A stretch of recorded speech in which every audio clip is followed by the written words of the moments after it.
अस्सलाम वालेकुम नाज़रीन, डॉक्टर दानिश रियल फोकस के साथ हाजिर है। इस वक्त मौजूदा हुकूमत जो है वो 2-3 अहम मामलात पे बहुत ज़्यादा काम कर रही है। इदारे अपना काम कर रहे हैं। अपोजिशन है इमरान खान की, जो बज़ाहिर पार्लियामेंट से अब बाहर है और वो इस्तीफ़ा दे चुके हैं और अभी उनका इस्तीफ़े डिसीट नहीं हुआ है, क्योंकि हमारी इत्तलात के मुताबिक PTI के कई अरकान हैं जिन्होंने स्पीकर से रब्ता किया है और वो ये कह रहे हैं कि हम इस्तीफ़ा खुशी से हमने नहीं दिया है, हम इस्तीफ़ा अपना वापस लेना चाहते हैं। अब इस सिलसिले में रूलिंग दे चुके हैं स्पीकर साहब और चुनांचे उन लोगों को किसी वक्त भी मदऊ किया जा सकता है। इलेक्शन कमीशन का भी कहना है कि मुझे अभी तक एक भी PTI का इस्तीफ़ा मौसूल नहीं हुआ है जिसके ऊपर मैं फ़ैसला कर सकूं। अच्छा, आज जो एक PTI की दरख्वास्त पर कि जी 1 महीने का जो फ़ैसला दिया है आपके अदालत ने, इस्लामाबाद हाई कोर्ट ने, वो उसको मुअत्तल किया जाए, उसको हटाया जाए। और इस सिलसिले में उनका ये भी इल्ज़ाम था कि जी चीफ़ इलेक्शन कमिश्नर के ऊपर भी उन्होंने क्वेश्चन उठाया था। लेकिन बहरहाल आज जो इलेक्शन कमीशन में जो आपके इलेक्शन कमीशन कह रहा हूँ, इस्लामाबाद हाई कोर्ट ने जो फ़ैसला दिया है, उस फ़ैसले में बहुत मामूली सी एक चीज़ है। वो ये है कि election commission foreign funding case का फ़ैसला करने जा रही है। स्क्रूटनी कमेटी ने सारा कुछ दे दिया है। अब उस स्क्रूटनी कमेटी के बाद इलेक्शन कमीशन एज ए अदालत लगी है, जहाँ अब वो तमाम डॉक्यूमेंट्स और दस्तावेज़ और सबूत की बुनियाद पर आपके इमरान खान के वकील को इसका तोड़ देना है, जस्टिफिकेशन देना है कि जी ये सारी चीज़ें जो सामने आई हैं ये कानून और आइन के मुताबिक था, और इमरान खान चेयरमैन ने PTI के चेयरमैन की हैसियत से जो भी काम किया वो कानून और आइन के मुताबिक है। ये उनको जवाब देना है, लेकिन वो दे नहीं रहे, वो फ़रार हो रहे हैं। एक दिन के बाद एक दफ़ा, फिर दूसरी दफ़ा, फिर तीसरी दफ़ा, फिर चौथी दफ़ा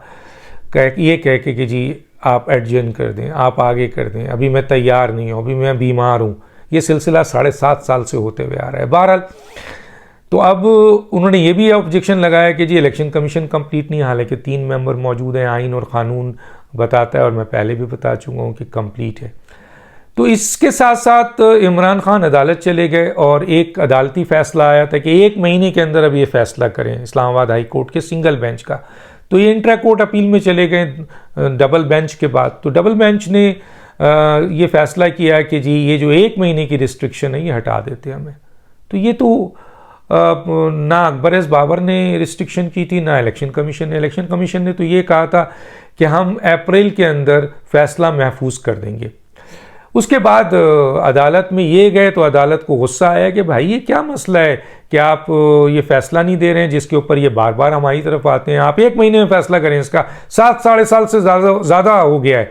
तो चुनांचे इलेक्शन कमीशन ने कहा जी हम तो ऑलरेडी करने जा रहे हैं, आपने कह दिया तो ठीक है, आपकी भी ऑर्डर को सामने रख लेते हैं। लेकिन जब आपके इंट्रा कोर्ट अपील में गए और वो आपके ख़ुद PTI वाले गए, तो इंट्रा कोर्ट अपील में जो बेंच है उसने ये फ़ैसला किया कि नहीं जी 1 महीने की रिस्ट्रिक्शन जो लगाई गई है वो नहीं है। हालांकि मैं एक बात बता दूं कि फैसल वाडा के केस में, जिसमें चीफ जस्टिस अपना वो अतर मिन्नाल्लाह साहब मौजूद थे, उन्होंने 2 महीने की रिस्ट्रिक्शन लगाई थी इलेक्शन कमीशन पे कि फ़ैसला करें। तो आज अगर ये अपना जो डबल बेंच है वो ये कहता है कि जनाब हम इस इलेक्शन कमीशन एक आइनी और क़ानूनी इदारा है, उसके ऊपर अदालत डायरेक्शन नहीं दे सकती, अदालत फ़ैसला नहीं कर सकती, अदालत ये नहीं कह सकती कि 1 महीने में करो। ये वो इलेक्शन कमीशन है, वो आज करें, 10 दिन में करें, 15 दिन में करें या 2 महीने में करें, ये उनका इख्तियार है। तो फिर एक सवाल उठता है, आइनी और क़ानूनी माहिरीन तो ये सवाल उठाएंगे। तो फिर फैसल वाडा के केस में भी 60 डेज़ का जो रिस्ट्रिक्शन दी थी इलेक्शन कमीशन के ऊपर, डायरेक्शन थी कि आप 60 डेज़ के अंदर इसका फ़ैसला करें। तो उस वक्त division bench intra court appeal में ये कहा गया था। ये मैंने सिर्फ वजाहत के लिए की कि देखें कोर्ट बाज़ औक़ात किस तरह फ़ैसले देती है। ये मेरा एक आपको फ़र्क था। यहाँ। लेकिन बहरहाल यहाँ इलेक्शन कमीशन को भी इसका कोई फ़र्क नहीं पड़ा और ना अकबर बाबत को, क्योंकि वो तो नहीं गए थे और वो तो यहाँ केस लड़ रहे हैं और यहाँ इलेक्शन कमीशन ऑलरेडी कह चुका है कि अब मैं इसको ज़्यादा डिले नहीं करूँगा और अप्रैल में अपने फैसले को महफूज करूँगा। तो इस तरफ तो ये हो रहा है। दूसरी तरफ हुकूमत यकीनन अपने आप को इस मौशी बहरान और दूसरे बहरान से निकालना चाह रही है, क्योंकि इमरान खान साहब मज़ीद बहरान लाना चाह रहे हैं। लेकिन इसके साथ साथ हुकूमत के इदारे और हुकूमत की जो लोग हैं, वो एक बहुत अहम तरीन काम सामने आ रहा है। वो ये है कि जहां आइन शिकनी का केस है, फेडरल गवर्नमेंट बन चुका है, जहां फॉरेन फंडिंग का केस आना है, इसी तरह अब वक्तन फ़वक्तन मौजूद पिछली हुकूमत, इमरान खान की हुकूमत के करप्शन के केसेस भी जो डिक्लेयर्ड थे वो तो थे ही, कुछ ऐसे हैं कि जाहिर है अब जब मिनिस्टर गए हैं और ये लोग हटे हैं तो उस जगहों पे वही लोग जो कल तक इनको स्पीकर को या मिनिस्टर को रास्ता बताते हैं करप्शन का और वहाँ करप्शन करते हैं जो छुपी हुई होती है, फिर आने वाली हुकूमत को वही लोग जो करवाते हैं वो फिर बताते हैं कि सर इन्होंने तो ये करप्शन किया था। अब स्पीकर ने, उससे पहले तो लोगों को नहीं पता था, हमें भी नहीं पता था, ये स्पीकर ने लामहदूद तादाद में अपॉइंटमेंट्स कर दिए, इलीगल अपॉइंटमेंट्स कर दिए। इमरान खान ने भी अपॉइंटमेंट्स किए इलीगल, वो हमारे पास है, उसकी लिस्ट हम निकालेंगे कि आपने बहुत सी ऐसी अपॉइंटमेंट्स की है जो अकॉर्डिंग टू लॉ नहीं है, उसकी अप्रूवल आपने दी है। तो वो आपको पता है यूसुफ रज़ा गिलानी ने जो है वो जेल काटी थी इस सिलसिले में कि उन्होंने गैर कानूनी अहकामात जारी किए थे अपॉइंटमेंट के सिलसिले में। तो इमरान खान के भी है, अब स्पीकर का भी आ गया, आपने सुना है कि जी उनकी करप्शन भी आ गई कि उन्होंने इलीगल अपॉइंटमेंट्स की हैं। इसी तरह आज़म खान साहब जो हैं उनके नीचे जितने भी हैं सिलसिले वो भी सामने आ रहे हैं कि उनके जाहिर है उन्होंने, आज़म खान ने जो अप्रूवल दी होगी, उन्होंने वो ब्यूरोक्रेट से, उन्होंने इमरान खान से चुड़िया बैठाई होगी और ये जितनी भी अपॉइंटमेंट्स गलत हुई हैं या जो भी करप्शंस की चीज़ें सामने आ रही हैं उसको सिग्नेचर करने वाला आदमी फंसता है। आज़म खान ने हो सकता है इनिशियल किया हो सकता है ना किया हो, अभी वो पेपर आने हैं, लेकिन सुनने में ये आ रहा है कि वहाँ पे भी काफ़ी बड़ी करप्शन की चीज़ें नहीं आ रही हैं। इसी तरह फराह गुजर के हवाले से मैं प्रोग्राम कर चुका हूँ, कई अकाउंट्स निकले हैं और उनकी कई ज़मीनें हैं, कई गाड़ियाँ हैं। ज़मीनें देने वाले वो लोग हैं जो कि किचन काबीना का हिस्सा हैं और बेशुमार लोग ये ऐसे हैं जो ये बताते हैं कि जी फराह गुजर तमाम चीज़ों में इन्वॉल्व रही हैं, बराह रास्त वो आपके रेट्स तय करती थी और वो पैसे कहाँ जाते थे। कुछ लोगों ने जो चीज़ें सामने लाई हैं जो मैं आप तक पहुंचा दूं, उनका वो ट्रैक जो है वो दो जगह जा रहा है फराह खान का। एक जा रहा है बुज़दार साहब की तरफ, चीफ मिनिस्टर हाउस, वो कम जा रहा है, लेकिन जो पीएम हाउस जा रहा है वो बहुत बड़ी तादाद में जा रहा है कि फराह गुज्जर का ताल्लुक़ जो है वो पीएम हाउस से बहुत रहा है। इवन के हर करने धरने में, इलीगल सोसाइटीज़ को लीगलाइज कराने में, ट्रांसफ़र पोस्टिंग कराने में, अहम प्रोजेक्ट्स, अहम चीज़ें, ज़मीन, जंगलात लीज़ कराने में, ये सारी चीज़ों में फराह गुज्जर का नाम आ रहा है। और फराह गुज्जर का रास्ता पंजाब की तरफ एहसन गुज्जर का रास्ता पंजाब की तरफ जा रहा है। मैं बता दूं आपको, उनका रास्ता चीफ मिनिस्टर पंजाब की तरफ ज़्यादा जाता है एहसन गुज्जर का, लेकिन फराह गुज्जर का जो रास्ता है वो पीएम हाउस जा रहा है। पीएम हाउस में कौन इन्वॉल्व है मुझे बोलने की ज़रूरत नहीं है, आप जानते हैं। तो यहाँ पर बहुत बड़ी बड़ी चीज़ें सामने आ रही हैं और वो डॉक्यूमेंट्री आ रही हैं, सवाल है, और गाड़ियाँ हैं, बैंक्स हैं, बाहर भी गई हैं। अब एक बात जो बहुत इम्पॉर्टेंट है वो ये है कि इसमें बहुत बड़ा क्राइम करप्शन निकलेगा, जैसे कि बातें आ रही हैं फराह गुज्जर के हवाले से। फॉरेन फंडिंग के बाद बीआरटी और ये मालम जब्बा और ये रिंग रोड और ये इससे भी कहीं, फॉरेन फंडिंग से बड़ा नहीं, लेकिन फॉरेन फंडिंग के बाद अगर मौजूदा हुकूमत का सबसे बड़ा क्राइम एंड करप्शन सामने आएगा तो वो फराह गुज्जर का केस होगा, जिसकी तहकीकात बहुत तेज़ी से चल रही है और डॉक्यूमेंट्स भी उस सिलसिले में आ रहे हैं और गवाह भी उस सिलसिले में आ रहे हैं।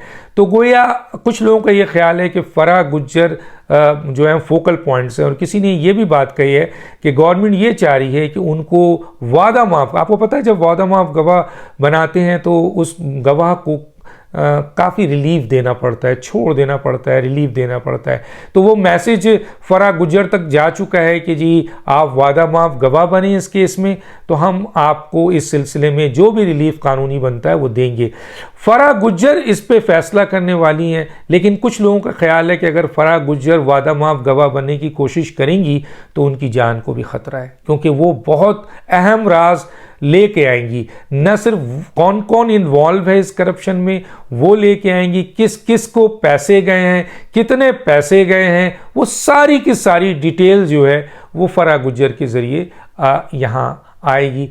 तो कुछ लोगों का ये ख्याल है, मैं तो कहता हूँ हुकूमत पाकिस्तान से कि फराह गुज्जर की ज़िंदगी ख़तरे में है, जिस तरह लोग ये कह रहे हैं ऐसे हालात में, क्योंकि वही एक बहुत बड़ी गवाह हैं जो सही सूरत हाल, डॉक्यूमेंट्स आ रहा है, गवाह आ रहे हैं, चीज़ें आ रही हैं, लाइन पता चल रहा है, ड्रॉ हो रहा है, क्राइम कहाँ जा रहा है, ये सब कुछ सामने आ रहा है। लेकिन जो एक्चुअल फोकल पर्सन है वो अगर आ जाता है तो ज़मीन में दफन चीज़ें भी सामने आ जाएंगी। तो चुनांचे उसको रोकने के लिए कुछ भी किया जा सकता है। इसलिए कुछ लोगों का ख्याल है कि फराह गुज्जर की जान को ख़तरा है। हुकूमत पाकिस्तान को चाहिए कि वो उनको वादा माफ गवाह बनाने के साथ साथ उनकी जान की हिफाजत करें। वैसे भी हर शख्स की जान और माल, इज़्ज़त, आबरू की हिफाजत करना हुकूमत और रियासत का काम है। तो ये इस वक्त ये केस जो है वो इस तरीके से आगे बढ़ चुका है और आने वाले वक्त में जैसे मैंने कहा कि